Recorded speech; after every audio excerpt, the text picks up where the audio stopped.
নমস্কাৰ ছাত্ৰ ছাত্ৰীসকল। আজি আমি এইটো ভিডিঅ'ত অক্সিলাৰী ভাৰ্বছ সম্পৰ্কে আলোচনা কৰিবলৈ লৈছোঁ। অক্সিলাৰী ভাৰ্বছ মুঠতে 24টা আছে। তোমালোকে এইটো কথা জানাই। এইখিনি am, is, are, was, were, do, does, did, have, has, had, shall, will, can, could, should, would, may, might, must, dare, need to, ought to, use to, আটাইখিনি মিলাই 24টা অক্সিলাৰী ভাৰ্ব। এতিয়া জানো আমি অক্সিলাৰী ভাৰ্ব মানে কি, auxiliary ভাৰ্বে কি বুজায়, ইহঁতৰ কাৰ্যকলাপ কেনেধৰণৰ।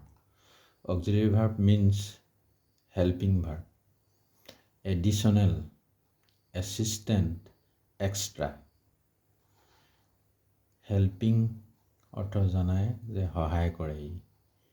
কাক সহায় কৰে? মেইন ভাৰ্বক সহায় কৰে। মেইন ভাৰ্বৰ এটা এডিশ্যনেল,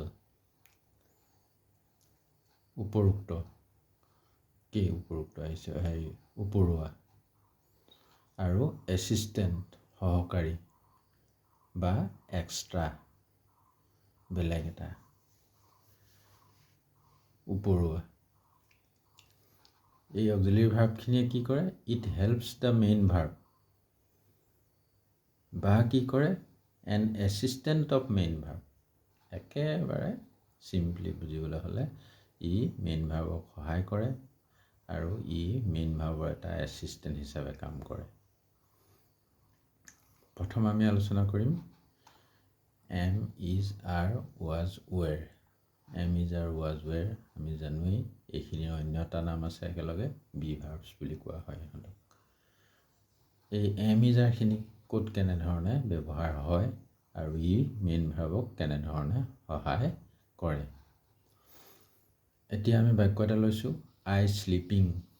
আই শ্লিপিং বুলি ক'লে এইটো এটা ভুল বাক্য, ভুল হৈছে। ইয়াত ক্ৰছ মাৰ্ক মই সেইকাৰণে মাৰিয়ে থৈছোঁ যে বাক্যটো হোৱা নাই। আই শ্লিপিং মানে মই শুই আছোও হোৱা নাই, মই শুই আছিলোও হোৱা নাই, মই শুই থাকিম, একো হোৱা নাই, কোনো অৰ্থ প্ৰকাশ কৰা নাই, সম্পূৰ্ণ হোৱা নাই অৰ্থটো। কাৰণ ভাৰ্ব ছাবজেক্ট যোগ ভাৰ্ব হ'লে মানে বাক্য এটা হ'বই লাগে, কিন্তু তথাপি হোৱা নাই। যেতিয়া আমি লিখিম আই এম শ্লিপিং, তেতিয়াহে ই এটা সম্পূৰ্ণ বাক্য হ'ব। ইয়াৰ এটা অৰ্থ থাকিব। ইয়াৰ অৰ্থ কি? আই এম শ্লিপিং মানে মই শুই আছোঁ। জানাই তোমালোকে এইটো ছবি। ঠিক তেনেধৰণে হি ডান্সিং কোনো অৰ্থ হ'ব নোৱাৰে। যেতিয়া ক'ম হি ইজ ডান্সিং বা হি ৱাজ ডান্সিং, তেতিয়া অৰ্থ হ'ব। হি ইজ ডান্সিং হ'লে মানে হ'ব হি নাচি আছে। হি ৱাজ ডান্সিং ক'লে মানে হ'ব যে সি নাচি আছিল। ঠিক তেনেধৰণে দে প্লেয়িং অৰ্থ নাই। দে আৰ প্লেয়িং যেতিয়া ক'ম, ৱেৰ প্লেয়িং যেতিয়া ক'ম, তেতিয়া দে আৰ প্লেয়িং হ'ব সিহঁতে নাচি আছে, আৰু সিহঁতে নাচি দে ৱেৰ প্লেয়িং কৰিলে মানে হ'ব যে সিহঁতে নাচি আছিল। উই চিন হিম কোনো অৰ্থপূৰ্ণ বাক্য নহয়, যদিও ছাবজেক্ট, ভাৰ্ব, অবজেক্ট আছে। যেতিয়া আমি সেই বাক্যটোকে ক'ম যে উই হেভ চিন হিম, তেতিয়া হ'ব আমি তাক দেখিলোঁ। উই হেড চিন হিম আমি তাক দেখিছিলোঁ। এইখিনি অক্সিলাৰী ভাৰ্বখিনি am, is, was, are, were এইখিনি মই কালাৰিঙত দিছোঁ বুজি পাবৰ কাৰণে, সহজে ধৰিব পাৰিবৰ কাৰণে। উই চিন হিম ভুল বাক্য। যেতিয়া ক'ম উই হেভ চিন হিম, উই হেড চিন হিম আমি তাক দেখিলোঁ বা আমি তাক দেখিছিলোঁ। হেভ লগালে দেখিলোঁ হ'ব, হেড লগালে দেখিছিলোঁ হ'ব। তাৰপিছত যিসকল ছাত্ৰ ছাত্ৰী এইটো ধাৰণা নাই তেওঁলোকৰ কাৰণে এইকেইটা লিখিছোঁ মই, যে I have, we have, you have, he, she, it has. এই পাৰ্চনৰ কথা আছে, পাৰ্চনৰ মোৰ বেলেগ ভিডিঅ' আছে, বেলেগ ভিডিঅ'ত যিখিনিয়ে পাৰ্চনৰ ধাৰণাটো ক্লিয়াৰ নাই তেওঁলোকে সেইটো ভিডিঅ' চাই ল'বা। আই হেভ, আইৰ লগত হেভ বহে, উই লগত হেভ বহে, ইউ লগত হেভ বহে, হি চি ইট এইখিনিৰ লগত মাত্ৰ হেজ বহে, দে লগতো হেভ বহে। তাৰমানে চবৰ লগতে হেভ, মাত্ৰ এই থাৰ্ড পাৰ্চন ছিংগুলাৰ নাম্বাৰ যেতিয়া থাকিব সেইবিলাকৰ লগত হেজটো বহে। First person singular, first person plural, second person ছিংগুলাৰেই হওক প্লুৰেলেই হওক হেভ, থাৰ্ড পাৰ্চন ছিংগুলাৰবিলাকৰ লগত হেভ হেজ, আকৌ থাৰ্ড পাৰ্চন প্লুৰেল আহি গ'লে হেভ হয়। এতিয়া এম ইজ আৰু ৱাজৰ 5টা বি ভাৰ্ব গ'ল। তাৰপিছত আহিলে ডু ভাৰ্বৰ অক্সিলিয়াৰী ভাৰ্ব কেইটা। Do, does, did. এই ডু, ডাজ, ডিডৰ কাৰ্যকলাপ কেনেধৰণৰ হয়, ইহঁতৰ ফাংচন কি বাক্যত। Do, does, did are, do, does, did are auxiliary verbs হয়। লিষ্টত আমি লিখিয়ে থৈছোঁ do, does, did, do, does, did. এইখিনি কি আৰ অক্সিলিয়াৰী ভাৰ্বছ, ইহঁতবিলাক অক্সিলিয়াৰী ভাৰ্বছ হয়। আকৌ ইহঁতৰ এটা কথা আছে কি may be main verbs also', ইহঁতবিলাকে মেইন ভাৰ্ব হিচাপেও পঢ়ে। ইহঁতে কোনো ক্ষেত্ৰত অক্সিলিয়াৰী ভাৰ্বৰ কাম কৰে আৰু কোনো ক্ষেত্ৰত মেইন ভাৰ্বৰ কাম কৰে। কেনেধৰণে কৰে আমি কেইটামান বাক্য লৈছোঁ, বাক্যকেইটাৰ জৰিয়তে আমি চাম। উই লাভ ইণ্ডিয়া, অৰ্থ লিখা নাই অসমীয়াটো, বুজিয়ে পাইছে চবেই। আমি ভাৰতক ভাল পাওঁ। উই ডু নট লাভ ইণ্ডিয়া। এই প্ৰেজেণ্ট ইনডেফিনিট টেন্সৰ বাক্যবিলাক যেতিয়া আমি নেগেটিভ নাইবা ইণ্টাৰগেটিভ কৰিবলগীয়া হয় তেতিয়া প্ৰেজেণ্ট ইনডেফিনিট বাক্যত আৰু পাষ্ট ইনডেফিনিট বাক্যত কি হয়, অক্সিলিয়াৰী ভাৰ্ব নাথাকে। অক্সিলিয়াৰী ভাৰ্ব নাথাকা দুটাই টেন্স আছে, কি প্ৰেজেণ্ট ইনডেফিনিট আৰু পাষ্ট ইনডেফিনিট। এই পাষ্ট ইনডেফিনিটো বাক্য আছে, মই কৈ আছোঁ। এই নেগেটিভ কৰিবলৈ অক্সিলিয়াৰী ভাৰ্ব নোহোৱাকৈ নহয়। সেইকাৰণে we love ইণ্ডিয়াটো we not love India বা লাভ নট ইণ্ডিয়া কৰিব নোৱাৰোঁ আমি। নটটো মেইন ভাৰ্বৰ পাছত বা আগত নবহে। নটটো বহুৱাৰ নিৰ্দিষ্ট জেগা আছে কি যে নটটো সদায় অক্সিলিয়াৰী ভাৰ্বৰ পাছতহে বহে। গতিকে লাভৰ পৰা আমি ডু এটা লৈ ল'লোঁ। লাভৰ পৰা ডু এটা লৈ ডু নট লাভ ইণ্ডিয়া, আমি ভাৰতক ভাল পাওঁ, আমি ভাৰতক ভাল নাপাওঁ। আৰু ইণ্টাৰগেটিভ কৰিবলৈও ঠিক সেইধৰণে কি হয়, ইণ্টাৰগেটিভ বাক্য কেনেকৈ বনায় যে অক্সিলিয়াৰী ভাৰ্বটো ছাবজেক্টতকৈ আগত লৈ আহিব লাগে, তেতিয়াই এছাৰ্টিভ চেণ্টেন্স এটা ইণ্টাৰগেটিভ চেণ্টেন্স হৈ যায়। এই চেণ্টেন্সৰ বিষয়েও অন্য ভিডিঅ' মোৰ আছে, সেই ভিডিঅ'বিলাক চাই ল'লে এই চেণ্টেন্সৰ ধাৰণাটো assertive, interrogative, imperative, optative, exclamatory, এই চেণ্টেন্সৰ ধাৰণাটো ক্লিয়াৰ হ'ব তোমালোকৰ। এই যে ক'লোঁ মই ইয়াত অক্সিলিয়াৰী ভাৰ্ব এতিয়া আমি শিকি আছোঁ, ইয়াত কোনো অক্সিলিয়াৰী ভাৰ্ব নাই। অক্সিলিয়াৰী ভাৰ্ব নোহোৱাকৈও ইংৰাজীত বাক্য হয় আৰু বহুত বাক্য আছে অক্সিলিয়াৰী ভাৰ্ব নহ'লেই নহ'ব, বাক্যটো অৰ্থপূৰ্ণ নহ'ব। ঠিক তেনেধৰণে হি প্লেইজ ফুটবল, এইটোকো নেগেটিভ কৰিবলৈ অক্সিলিয়াৰী ভাৰ্ব নাই। গতিকে আমি ডাজৰ সহায় লৈ হি ডাজ নট প্লে। বহুতে বুজি পোৱা, বহুতে কিছুমানে বুজি নোপোৱাসকলে চাই লয় ইয়াত কিয় ডাজ নট আহিলে। তাৰমানে হি প্লেইজ আছিলে নহয়, প্লেইজ থকাৰ কাৰণে আমি অকল ডুটো ল'ব নোৱাৰিলোঁ। এই ই এছটো বা এছটো ল'বৰ কাৰণে আমি ডাজ নট লিখিলোঁ, he does not play football. ঠিক একেধৰণে ইণ্টাৰগেটিভত ডাজ হি প্লে ফুটবল, তেওঁ ফুটবল খেলে তেওঁ ফুটবল নেখেলে তেওঁ ফুটবল খেলেনে তেওঁ ফুটবল খেলেনে Past indefinite auxiliary verb নাথাকে they join the meeting সিহঁতে মিটিঙত জয়েন কৰিছিলে যোগ কৰিছিলে এইটোক নেগেটিভ কৰিবলৈ ইয়াতো অক্সিলাৰী ভাৰ্ব নাই 24টা অক্সিলাৰীৰ ভিতৰত এটা অক্সিলাৰী ভাৰ্ব নাই এইটো past indefinite বাক্যৰ কাৰণে they did টো সহায় লৈ did not join the meeting আৰু ইন্টাৰগেটিভত did they join the meeting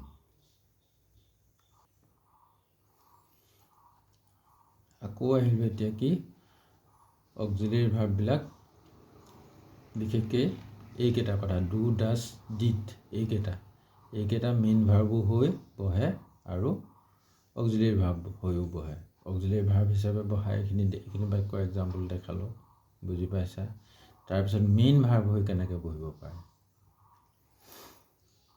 I do the work ইয়াত do টো অক্সিলাৰী ভাৰ্ব নে মেইন ভাৰ্ব এই দুটোক যদি আমি অক্সিলাৰী ভাৰ্ব বুলি ভাবোঁ তাত তেতিয়াহ'লে মেইন ভাৰ্ব কোনটো I নে die নে work কোনটো ইয়াত মেইন ভাৰ্ব নাই ইয়াত মেইন ভাৰ্ব নাই যেতিয়া অক্সিলাৰী ভাৰ্বটো ইয়াত দুটো অক্সিলাৰী ভাৰ্ব হৈ বহা নাই ঠিক তেনেকৈ ৰাম ডাজ দ্য ৱৰ্ক ডাজটো যদি অক্সিলাৰী ভাৰ্ব হ'বলৈ হয় তেতিয়াহ'লে মেইন ভাৰ্ব কোনটো ইয়াত মেইন ভাৰ্ব নাই ডাজেই ইয়াত মেইন ভাৰ্ব ডুৱেই ইয়াত মেইন ভাৰ্ব ডিডেই ইয়াত main verb they did their homework সিহঁতৰ হোমৱৰ্ক কৰিছিল ৰাম ডাজ দ্য ৱৰ্ক ৰামে কামটো কৰিছিল আই ডু দ্য ৱৰ্ক মই কামটো কৰোঁ ৰামে কামটো এইটো কৰিছিল বুলি ক'লোঁ নেকি ৰামে কামটো কৰে মই কামটো কৰোঁ সিহঁতে সিহঁতৰ হোমৱৰ্ক কৰিছিল ইয়াত do does did main verb নহয় কি হিচাপে বহিছে কি অক্সিলাৰী ভাৰ্ব নহয় মেইন ভাৰ্ব হিচাপে বহিছে কিন্তু যেতিয়া আমি এই বাক্যটোক নেগেটিভ কৰিম I do not do the work এইটো যেতিয়া মেইন ভাৰ্ব ইয়াৰ পাছত আমি নট লগাব নোৱাৰোঁ গতিকে এক্সট্ৰাকৈ ডু এটা লৈ সেই যে এক্সট্ৰা বুলি কৈছিলোঁ অক্সিলাৰী ভাৰ্বৰ মিনিং এক্সট্ৰাকৈ ডু এটা লৈ তাত নটটো লগাই এই ডু হিচাপে ৰাখিছোঁ এই দুটো main verb I do not এই দুটো অক্সিলাৰী ভাৰ্ব একেটাই Ram does the work Ram does not do the work এই ডাজটো মেইন ভাৰ্ব এতিয়া এই ডাজটো ডু হৈ গৈছে যিহেতু ইয়াৰ ইএছটো এই অক্সিলাৰী ভাৰ্ব ডাজ হিচাপে বহি গৈছে গতিকে এইটো ডাজ নহ'লে এইটো যেনেকৈ ডু থাকিলে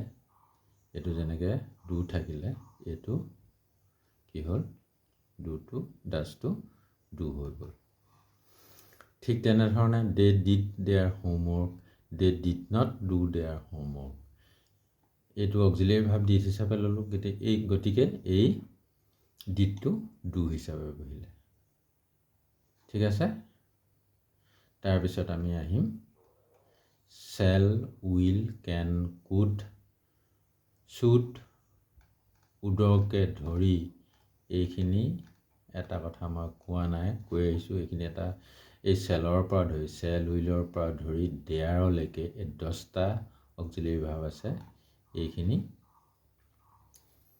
এইখিনিক কয় মডেল অক্সিলাৰী ভাৰ্ব এইখিনিৰ বিষয়ে এতিয়া আমি আলোচনা কৰিম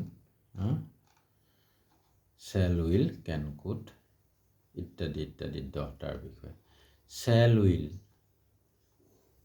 ব্ৰেকেটত লিখা হৈছে ফিউচাৰ শ্বেল উইলটোৱে মেইন ভাৰ্বক ফিউচাৰ টেন্সত সহায় কৰে ফিউচাৰ টেন্স বুজাবৰ কাৰণে সহায় কৰে shell Willey I go to school present tense I went to school past tense present indefinite tense past indefinite tense I gone to school লিখিছোঁ বাক্যটো কাষত ক্ৰছ চিন এটা মাৰি থৈছোঁ কি কাৰণে মাৰিছোঁ আমি জানো যে go went gone, do did done, play played played।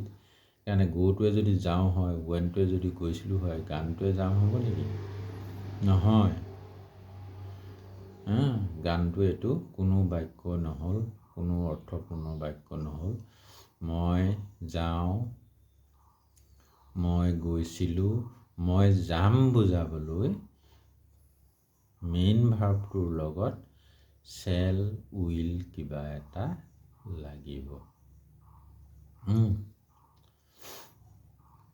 এই চেল উইলখিনি ক'ত কেনেকৈ বহিব সেইখিনি ফাৰ্ষ্ট পাৰ্চনৰ লগত চেল, ছেকেণ্ড পাৰ্চনৰ লগত, থাৰ্ড পাৰ্চন ছিংগুলাৰৰ লগত, থাৰ্ড পাৰ্চন প্লুৰেলৰ লগত, এইবিলাকৰ লগত চবৰ লগতে উইল। মনত ৰাখিবলগীয়া কথাটো কি? মুঠতে ফাৰ্ষ্ট পাৰ্চনৰ লগত চেল বহে আৰু বাকীবিলাকৰ চবৰ লগতে উইল বহে। আই চেল গো হ'ব, উই চেল গো হ'ব, মই যাম আমি যাম। কিন্তু ইউ উইল গো হ'ব, হি উইল গো হ'ব, চি উইল গো হ'ব, দে উইল গো হ'ব, ইট উইল গো হ'ব, ৰাম উইল গো হ'ব, কাউ উইল গো হ'ব, কাউজ উইল গো হ'ব। ঠিক তেনেধৰণে আই চেল প্লে হ'ব, উই চেল প্লে হ'ব, ইউ উইল প্লে হ'ব, হি উইল প্লে হ'ব, দে উইল ৰাইট হ'ব। মুঠতে ফাৰ্ষ্ট পাৰ্চনৰ লগত চেল, বাকীবোৰৰ লগত উইল। তাৰপাছত আহিলে কেন কুড। এই কেন কুডে কেনেধৰণে মেইন ভাৰ্বক হেল্প কৰে, কেনেধৰণে এছিষ্ট কৰে।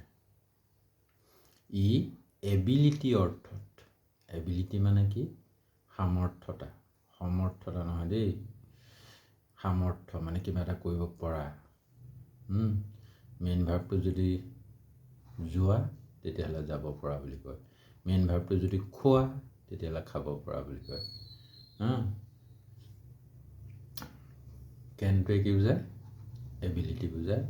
কুডটোৱেও এবিলিটিয়ে বুজায়। কেনটোৱে প্ৰেজেণ্ট এবিলিটি বুজায়, কুডটোৱে পাষ্ট এবিলিটি বুজায়। বাক্যত ধৰিব পাৰিবা, চাই যোৱা। আই কেন গো, মই যাব পাৰোঁ মানে এতিয়া যাব পাৰোঁ। এইটো যাব পাৰোঁ অৰ্থ কি? মোৰ দেহত শক্তি আছে, মই যাব পাৰোঁ। আই কুড গো মানে মই যাব পাৰিছিলোঁ, আগতে পাৰিছিলোঁ, এতিয়া নোৱাৰিবও পাৰোঁ হয়তো। এতিয়া নোৱাৰিব, আগতে যাব পাৰিছিলোঁ। আই কেন গো, মই যাব পাৰোঁ, আই কুড গো, মই যাব পাৰোঁ। মুঠতে দুইটাই এবিলিটি বুজাইছে। কেনেও এবিলিটি বুজাইছে, প্ৰেজেণ্টত যাব পৰা, কুডেও এবিলিটি বুজাইছে, পাষ্টত যাব পৰা, অতীতত যাব পৰা, এতিয়া হয়তো যাব নোৱাৰিবও পাৰোঁ। He can do this work, he could do this work. তেওঁ এই কামটো কৰিব পাৰে, তেওঁ এই কামটো কৰিব পাৰিছিল, তেওঁ এই কামটো কৰিব পাৰে। কেন থাকিলে, কুড থাকিলে তেওঁ এই কামটো কৰিব পাৰিছিল।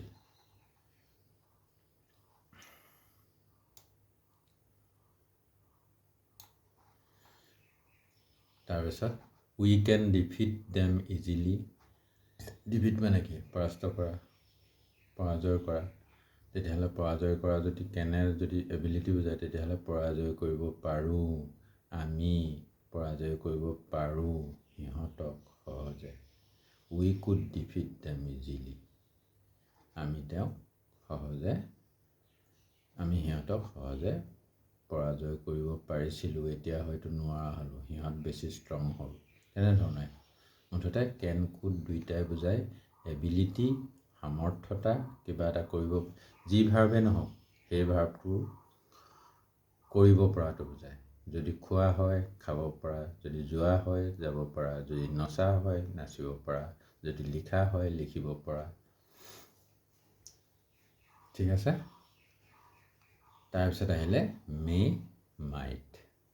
মে মাইটে কেনেধৰণে সহায় কৰে যে প্ৰবেবিলিটি, পচিবিলিটি দুইটাৰে অৰ্থ মোটামুটি একেই। অসমীয়াত কি? সম্ভাৱনীয়তা, সম্ভাৱনা। সম্ভাৱনা আমি ধুনীয়াকৈ বুজি পাওঁ, মানে হ'ব পাৰে। বাক্যত ধুনীয়াকৈ বুজি পাবা। আই মে গ', প্ৰবেবিলিটি বুজাইছে। প্ৰবেবিলিটি যি মে মানে পৰা, আৰু কি কয় যোৱা। এই মে মানে সম্ভাৱনা, গ' মানে যোৱা। আগতে আই কেন গ' মানে কি আছিলে? মই যাব পাৰোঁ। এতিয়া মে মানে যিহেতু প্ৰবেবিলিটি, পচিবিলিটি, সম্ভাৱনা, তেতিয়াহ'লে কি হ'ব? মই যাব পাৰোঁ।